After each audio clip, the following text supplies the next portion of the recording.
দেখুন শওকত সাহেব এটা প্রি প্ল্যান করেছে। শওকত সাহেব উনি দেখতে পাচ্ছেন তার পায়ের নিচের মাটি নাই, কারণ ৮-১০টা বিধানসভা থেকে লোক নিয়ে এসে আইএসএফ কে চ্যালেঞ্জ করে একটা র্যালি করেছিল।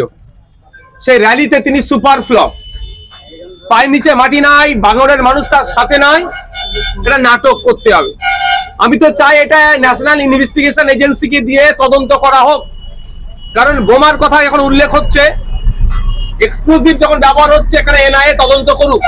যদি আইএসএফ এর ছেলেরা এর সাথে যুক্ত থাকে তাকে তুলে নিয়ে চলে যাক, দেখবেন দুধকে দুধ পানিকে পানি হয়ে যাবে। একাধিক কারণ আছে, গোষ্ঠীদ্বন্দ্বের শিকার হয়েছে কি সেটাও প্রশ্ন থেকে যাচ্ছে। তবে আমার সব থেকে বেশি সন্দেহ হচ্ছে নিজের ওপরে নিজেই অ্যাটাক করিয়ে আইএসএফ এর নিরীহ সাধারণ ছেলেদেরকে এই রমজান মাসে পুলিশি হয়রানি করানোর চেষ্টা হচ্ছে। তবে প্রশাসন নিরপেক্ষ তদন্ত করবে। প্রশাসন যদি মনে করে যে এই শওকত সাহেবের কথা শুনে একে ওকে নামে মামলা দিয়ে একে ওকে ডিস্টার্ব করব, এতটুকু বলে রাখছি, অনেক সহ্য করেছি, আমি আর কিন্তু চুপ থাকবো না, একদম ছেড়ে কথা বলবো না। নাটক বার করব। থানার অদূরেই বোমাবাজি হচ্ছে, থানা জানে না। তাহলে তাহলে দুটো জিনিস হচ্ছে, শওকত মোল্লা সাহেব ক্যালকাটা পুলিশকে ফেলিওর বলছে, যে ক্যালকাটা পুলিশ একসময় স্কটল্যান্ড ইয়ার্ডের পরে চর্চা হতো, তাহলে সেই ক্যালকাটা পুলিশ আজকে ফেল। সঠিক তদন্ত হলে হয়তো দেখা যাবে শওকত সাহেব তার লোককে দিয়েই, আরে 12-13 খানা গাড়ি তিনি নিজে মুখে স্বীকার করছেন, পুলিশের এসকর্ট আছে তার সাথে, তিনি নাকি জেট সিকিউরিটি পান, তারপরেও তার গাড়িতে মেরে দিল। এই নাটক হচ্ছে নাকি? সঠিক তদন্ত হলে শওকত সাহেবের নাম উঠে আসবে, তিনি এই ধরনের কর্মকাণ্ড করেছে তার দলের কাছে ভাবমূর্তি তার ফিরিয়ে আনার জন্য এবং তার সিকিউরিটি যাতে ইনক্রিজ আরো হয় তার জন্য। লাস্টে কি ওই অভিষেক ব্যানার্জি যে সিকিউরিটি নিয়ে ঘুরে, মমতা ব্যানার্জি যে সিকিউরিটি পান, সেই ধরনের শওকত সাহেব কি চাইছেন নাকি? এই নাটক হচ্ছে। এই রমজান মাসে ভাঙড়ের মানুষকে অশান্তির আগুনের দিকে ঠেলে দেওয়া হচ্ছে। ভাঙড় চাও রাজ্যের মানুষ কিন্তু এটা মেনে নেবে না। আমাদেরকে কি বলা হচ্ছে, আইএসএফ এর ছেলেরা নাকি বোমাবাজি করেছে। আরে আমাদের গরিব ছেলে 1 কিলো আপেল কিনতে গেলে 250 টাকা লাগছে, নাশপাতি 300 টাকা, শসা 60 টাকা, মুসাম্বি লেবু কলার ডজন আপনার 70 টাকা। একটা বোমের দাম কত? 2-2.5 টাকা কম বেশি হতে পারে, আমার জানা নেই, তারপরেও বলছি ও টাকা থাকলে আমরা পেটে খাবো। সারাদিন রোজায় আছি, সন্ধ্যাবেলা ঠিক করে ইফতার করতে পারছি না আমাদের ছেলেরা, আমরা বোম মারবো। মানুষকে বিভ্রান্ত করা হচ্ছে, প্রশাসনকে বিভ্রান্ত করা হচ্ছে। বাংলার মানুষ জানে ওই ওদের নাটক। 3 জনকে অ্যারেস্ট করা হয়েছে।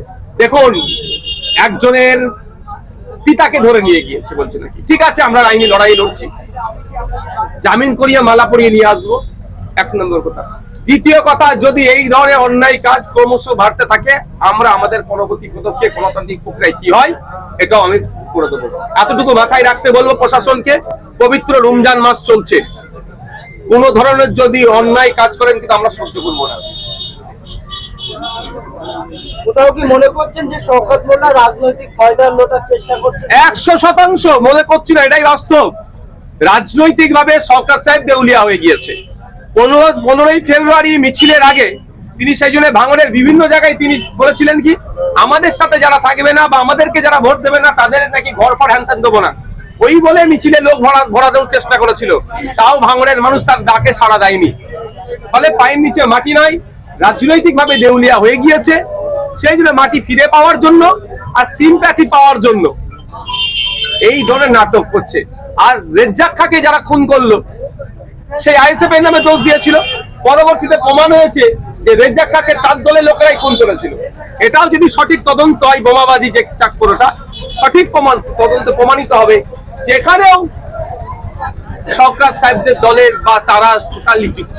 অনেক পুরাতন ইতিহাস আছে, এবার আন্দোলন থেকে শুরু করে আজকে ডেট পর্যন্ত। মিনাকা থানার অন্তর্গত বাবুরহাটে আইএসএফ এবং তৃণমূলের মধ্যে ধুমধুমার কাণ্ড ঘটছে, এই কথা তখন আমাদের অবজারভার আছে অ্যাডভোকেট পিয়ালুল ইসলাম সাহেব, তিনি সমস্ত বিষয়টা দেখছেন। আমরা ঝান্ডা বাঁধতে যাচ্ছিলাম, তৃণমূলের সেখানে অসুবিধা হচ্ছে, তৃণমূলের লোকেরা আমাদের উপরে হামলা চালিয়েছে। আমরা অভিযোগ দায়ের করেছি, প্রশাসন যদি ব্যবস্থা গ্রহণ করে পরবর্তী পদক্ষেপ কি নেওয়া হবে আপনাদের জানিয়ে দেবো। দেখুন, আমি আজকে আসছি, আমাদের নেতৃত্বদের সাথে কথা বলি কি হয়, যেহেতু এখানে বোমার কথা উল্লেখ হয়েছে, এক্সপ্লোজিভ এখানে ইউজ হয়েছে, স্বাভাবিকভাবে এটা ভয়ঙ্কর ব্যাপার। ভোট আগিয়ে আসছে, এই ধরনের এগুলোকে বন্ধ করতে হবে। আমরা এই পক্ষে কোনোদিন পক্ষে ছিলাম না, সুতরাং এটা একটা জায়গায় আটকাতে হবে। তার জন্য রাজ্য প্রশাসন কি করছে দেখি। রাজ্য প্রশাসন যদি সদর্থ ভূমিকা না নেয়, কেন্দ্রীয় এজেন্সির দ্বারস্থ হবো, এনআইএর দ্বারস্থ হবো। শওকত মোল্লা বলছেন গুলি পর্যন্ত নাকি চালানো হয়েছে, তাকে আমার ওই বিষয়টা জানা নেই, যদি হয়ে থাকে তদন্ত হোক না। তদন্ত হলে আমি বলছি বোমাবাজি বলেন আর আপনার ভাষায় গুলি বলে, সবটাই শওকত মোল্লা সাহেবদের অর্থাৎ তৃণমূল কংগ্রেসের সাথে নাম আসবে, চ্যালেঞ্জ করে বলছি। ওটার সময় কলকাতা থেকে ঢিল ছড়া দূরত্বে কলকাতা পুলিশের আওতায় বারবার ভাঙড় উত্তপ্ত হচ্ছে, প্রশাসন কন্ট্রোল করতে পারছে না। এটাই তো প্রশ্ন। মমতা ব্যানার্জি ভাঙড় ডিভিশন করে দিলেন, তারপর আবার শওকত মোল্লাকে উপহার দিল। শওকত মোল্লা সাহেব ভাঙড়ের দায়িত্ব নেওয়ার আগে পর্যন্ত 2021 থেকে 2023 কেউ একটা বলতে পারবে কারো মানুষের একটু সেইভাবে রাজনৈতিক মতপার্থক্য হয়েছে, টেনশন হয়েছে, কিন্তু লাস্ট পড়েনি, কেউ ক্ষতিগ্রস্ত হয়নি, ভাঙড়ের কেউ ক্ষতিগ্রস্ত হয়নি। যেই শওকত সাহেব দায়িত্ব নিলেন তারপর থেকেই ভাঙড়ে হিংসায় মারামারি খোলাখুনি এই ধরনের হচ্ছে। এর দায়িত্ব তৃণমূল কংগ্রেসকে নিতে হবে। এই ভাঙড়ের সমস্ত গন্ডগোলের জন্য কি শওকত মোল্লাকে আপনি দায়ী করছেন? সর্বপ্রথম দায়ী শওকত মোল্লা সাহেব। শওকত মোল্লা সাহেব দায়িত্ব নেওয়ার পর থেকে হিংসা মারামারি খুনোখুনি ভাঙড়ে বেড়েছে। শওকত মোল্লা যাদের নেতৃত্বে চলে তাদেরকে আপনি দায়ী করছেন না? আরে বাবা, তৃণমূল কংগ্রেস তো এটা পুরো যুক্ত। আপনারা দেখেছেন শুভেন্দু অধিকারী মহাশয় যে সিটের বিধায়ক নন্দীগ্রামে স্পেশাল অবজারভার দিয়েছে, ৭৭টা বিজেপির এমএলএ জিতে আছে। এখন খাতায় কলমে আপনার 64 না 67টা হয়েছে। একটা স্পেশাল অবজারভার দিয়েছে কোন জায়গায় শুনেছেন? কেন ভাঙড়ে? আর ভাঙড়ে কাকে দিচ্ছে? মমতা ব্যানার্জি যাকে বলতে তুই বোম বাঁধিস তাকে দিয়েছে। তাহলে মানে বোঝাই যাচ্ছে এ তো তৃণমূল পার্টিটাই জন্য তো দায়ী। 2021 সালে আইএসএফ জিতেছেন, অর্থাৎ আপনি জিতেছেন। 2026-এ আপনাকে কি হারানোর জন্য শাসক দল খবর পেতে লেগেছে? দেখুন তো লাগবে, এটা স্বাভাবিক। আমি দলিত, আদিবাসী, হিন্দু, মুসলমান নির্বিশেষে মানুষের কথা বলি, শিক্ষা, স্বাস্থ্য, কর্মসংস্থানের কথা বলি, ভাঙড়ের সবজিওয়ালাদের বিক্রি, এই আপনার কৃষকদের আয় বাড়ে তার কথা বলি, ভাঙড়ে হসপিটাল, ভাঙড়ের স্বাস্থ্য কেন্দ্র, ভাঙড়ের স্পোর্টস কমপ্লেক্স, ভাঙড়ের ছেলে মেয়েদের কাজ, লেদার কমপ্লেক্স, এই সমস্ত ভাঙড়ের লাইব্রেরি যেটা আছে দুরবস্থা আছে, লাইব্রেরি চালানো, নতুন বাস রুট, নতুন রাস্তাঘাট, এইসব ভাঙড়ের ডেভেলপমেন্টের কথা বলি, রাজ্যের মানুষের কথা বলি। স্বাভাবিকভাবে তো আমার উপরে চাপ আসবে, তবে ওটা নিয়ে আমি পরোয়া করি না। বর্ষিয়ান তৃণমূল নেতা ভাঙড়ের কাইজার আহমেদ, তিনিও তো নিরাপত্তাহীনতায় ভুগছেন। দেখুন, ভাবতে পেরেছেন রাজনীতি দলটা তৃণমূল কংগ্রেস কোন জায়গায় পৌঁছেছে? যারা দীর্ঘদিন ধরে তৃণমূল করছে তাদেরকে সাইড লাইন করে এখন শওকত মোল্লা সাহেব তোলাবাজিতে ব্যস্ত হয়ে পড়ছে। একদিকে যখন বোমাবাজি চলছে, অন্যদিকে আইএসএফ কর্মীদেরকে জেল কাটানো হচ্ছে, অন্যদিকে তাহলে প্রশ্ন হচ্ছে ভাঙড়ে এতগুলো থানা কেন? বিরোধীদেরকে আটকানোর জন্য। থানার অদূরেই বোমাবাজি হচ্ছে, এটা মেনে নেওয়া যাবে?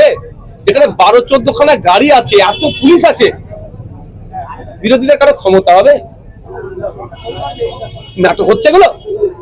অধীর চৌধুরীকে সাপ হয়ে দংশে আর ওজা হয়ে ঝাড়ার কাজ হচ্ছে এটা। অধীর চৌধুরীকে টার্গেট করে হারানো হয়েছে, মোহাম্মদ সেলিমকে টার্গেট করে হারানো হয়েছে, সূর্যকান্ত মিশ্রকে প্রাইজ দিয়ে হারানো হয়েছে।